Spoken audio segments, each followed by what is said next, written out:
बेट द्वारका का मुद्दा और पोरबंदर में जिस तरीके से आपने बुलडोजर वहां पर चला, अभी बीते दिनों हमने वो युद्ध स्तर पर कार्रवाई देखी कि बुलडोजर चले, उस पर बहुत सारे सवाल खड़े हुए कि वो कार्रवाई गलत थी, आपने किसी एक विशेष वर्ग को टारगेट करने के लिए बुलडोजर वहां पर चला दिए, ध्रुवीकरण का आरोप लगा, तुष्टीकरण का आरोप लगा। देखिए, ये तो ये लोग सालों से यही कर रहे हैं। बेट द्वारका भगवान कृष्ण की धरती है। देश के करोड़ों लोगों की श्रद्धा बेट द्वारका से जुड़ी हुई है। बेट द्वारका की सरकारी जमीनों पे अवैध इमारत खड़ी करनी, मजार खड़ी करनी और इलीगल एंक्रोचमेंट हटाना, ये सरकार की जिम्मेदारी है। वही काम हमने किया है। बेट द्वारका पे किसी भी प्रकार का अवैध निर्माण हम नहीं चला लेंगे। ये भगवान कृष्ण की जमीन है और यहाँ पे किसी भी प्रकार की अवैध मजार हम नहीं चलाएंगे। ऑर्गेनिक फार्मिंग करेंगे तो सिर्फ आपकी ही सेहत ही नहीं, बल्कि आपके पैसों की सेहत भी अच्छी रहेगी। ऑर्गेनिक फार्मिंग सीखनी है तो फ्रीडम ऐप को अभी डाउनलोड करो। यही आरोप आप पे लग रहे हैं कि वो जो आपने वहां पर कार्रवाई की है, अवैध अतिक्रमण जिसे आप बोल रहे हैं, उसमें जो वहां रहने वाले लोग थे या जिनका वो कंस्ट्रक्शंस था, उन्हें पहले जानकारी नहीं दी गई, आनन फानन में तोड़फोड़ की कार्रवाई की गई, ये कार्रवाई कानूनी तौर पर गलत थी। कानूनी तौर पर सरकारी जगहों पे इमारत बना लेनी वो सही है? हमने कानूनी तौर को संपूर्ण, ये पूरी कार्रवाई कानूनी तौर से ही की गई है। सबको नोटिस दी गई थी। ये सरकारी ज़मीनों पे इस प्रकार के अतिक्रमण करना, और अतिक्रमण को जब आप कहीं ना कहीं डिमोलेशन करते हो, तब आप हर वक्त उसको कहीं ना कहीं धर्म से जब जोड़ लेते हो तो ये गलत है। ये सरकारी ज़मीन है, रोड है, लोगों की सेवा के लिए जो रोड बनते हैं, आप जब मन पाओ जब कुछ भी बना लो वहाँ पे। धर्म का चूंकि जिक्र कर दिया आपने, असदुद्दीन ओवैसी साहब गुजरात में चुनावी ताल ठोक रहे हैं। 12 सीटों पर शायद उन्होंने कैंडिडेट्स उतारे हैं और कंफर्म नहीं है अभी और उनको कितने उतारने। वो तो सीधा आप पर ये आरोप लगाते हैं कि ये राजनीति आप कर रहे हैं, एक वर्ग को टारगेट कर रहे हैं, और गुजरात में भी उसी का परिणाम है वो कार्रवाई जो बेट द्वारका में हुई। नहीं, आप मुझे ये बताइए, भगवान कृष्ण की धरती जहाँ पे देश के करोड़ों लोगों की श्रद्धा जुड़ी हो, वो बेट द्वारका के रोड पे जो मन फाए, वो जब मन फाए तब कोई भी इमारत खड़ी कर ले, तो क्या ये चलाना चाहिए? मुझे तो दुख है कांग्रेस, आम आदमी पार्टी और ओवैसी जैसे लोगों पे कि किस प्रकार के स्टेटमेंट दिए जाते हैं। हम आज 2022 में विकास की जब बातें करते हैं, तब आप धर्म के नाम पे किस प्रकार से रोड्स ब्लॉक कर सकते हो? ये तो सभी सरकार की जिम्मेदारी है, और कांग्रेस और आम आदमी पार्टी को ये स्पष्ट कर लेना चाहिए और आके बोल लेना चाहिए कि बेट द्वारका की धरती पे आप इस प्रकार की मजार, भले वो मजार डुप्लीकेट हो, आप उसको तोड़ो मत। आके बोले। एक और मुद्दा है यूसीसी का मुद्दा, यूनिफॉर्म सिविल कोड का मुद्दा।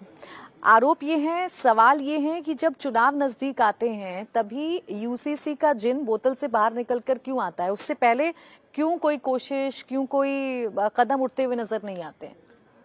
ये मुद्दा मेरा जन्म हुआ ना, उससे पहले का मुद्दा है। भारतीय जनता पार्टी के कोर विचारों का मुद्दा ये। भारतीय जनता पार्टी के जो मेन नारे, राम मंदिर बनाने की बात हो, 370 की बात हो, 35A की बात हो, या फिर यूसीसी की बात हो, और भारतीय जनता पार्टी ने एक के बाद एक सभी वादे खत्म किए, चाहे वो राम मंदिर के हो, चाहे वो 370 के हो। और गुजरात में, गुजरात के मुख्यमंत्री श्री भूपेंद्र भाई पटेल जी ने कैबिनेट में ये निर्णय लिया कि चीफ जस्टिस के अंतर्गत एक कमेटी बने और वो कमेटी यूसीसी की पॉसिबिलिटीज़ पूरे गुजरात में जांचे, और उसके रिपोर्ट के बाद हम ये यूसीसी का जो रिपोर्ट आने के बाद इसको लागू करने के लिए आगे कदम उठाएंगे। आप मुझे ये बताइए, नहीं आप मुझे ये बताइए, सभी नागरिकों का एक समान कानून, एक समान हक होना चाहिए या नहीं?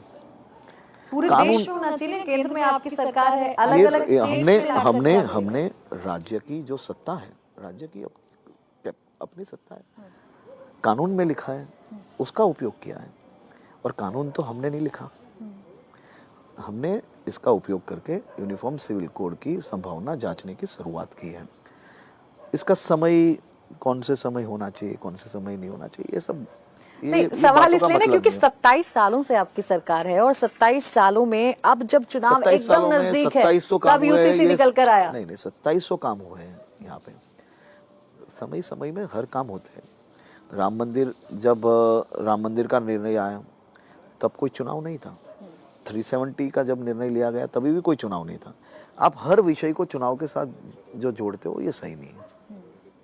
एक और विषय, जब गुजरात की बात होती है तो सरदार पटेल का जिक्र जरूर होता है। अभी कांग्रेस ने एक वादा किया स्टेडियम को लेकर कि हम प्रधानमंत्री नरेंद्र मोदी के नाम पर जो स्टेडियम है उसका नाम बदलकर सरदार पटेल के नाम पर कर देंगे।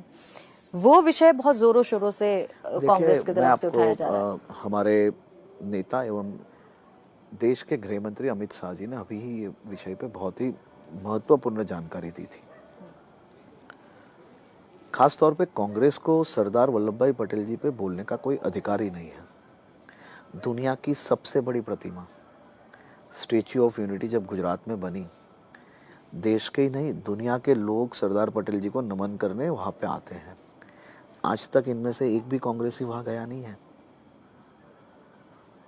आज तक एक भी कांग्रेसी सरदार पटेल साहब के वो प्रतिमा पे जाके नमन करने नहीं गया है। दूसरा विषय, अहमदाबाद में आने वाले समय में एक बड़ा सा स्पोर्ट्स कॉम्प्लेक्स बन रहा है जिसका भाग है नरेंद्र मोदी स्टेडियम। नरेंद्र मोदी स्टेडियम एक स्टेडियम है, इस प्रकार के 18 स्टेडियम्स बन रहे हैं और वो कॉम्प्लेक्स का नाम है सरदार वल्लभ भाई पटेल स्पोर्ट्स कॉम्प्लेक्स। हमने सरदार साहब का व्याप बड़ा किया है। इनमें एक छोटा सा पार्ट है, वो पार्ट है नरेंद्र मोदी स्टेडियम। ये विषय को कहीं ना कहीं लोगों में गलत बातें, गलत फहमी पैदा करने का कांग्रेस प्रयास कर रही है, लेकिन मैंने आपको बताया गुजरात की जनता बहुत समझदार है। तो सबसे बड़ी चुनौती इन चुनावों में आपको क्या लग रही है? जाते जाते इस बात का जवाब जरूर दीजिए कि सबसे बड़ी चुनौती क्या है जो इस चुनाव में हर्ष सांघवी जी को नजर आ रही है? मेरा ये मानना है कि गुजरात की जनता हर समय, हर चुनाव में एक होकर चुनाव लड़ती है। ये वक्त भी हम लोग एक होकर चुनाव लड़ रहे हैं।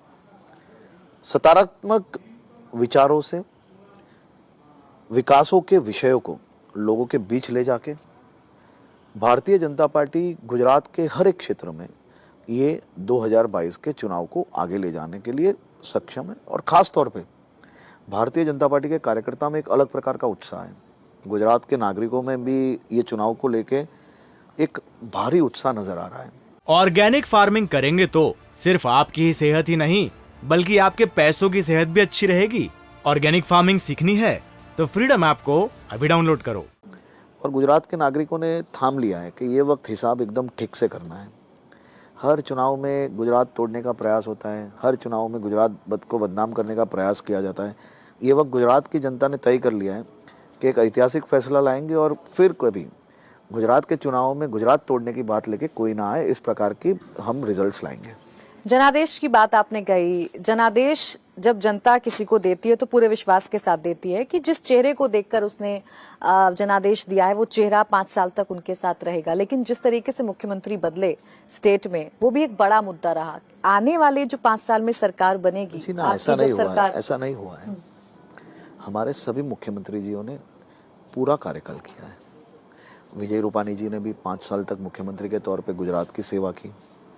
आनंदीबेन पटेल जी ने भी पहले मुख्यमंत्री के तौर पे और आज राज्यपाल के तौर पे उत्तर प्रदेश की सेवा कर रहे हैं।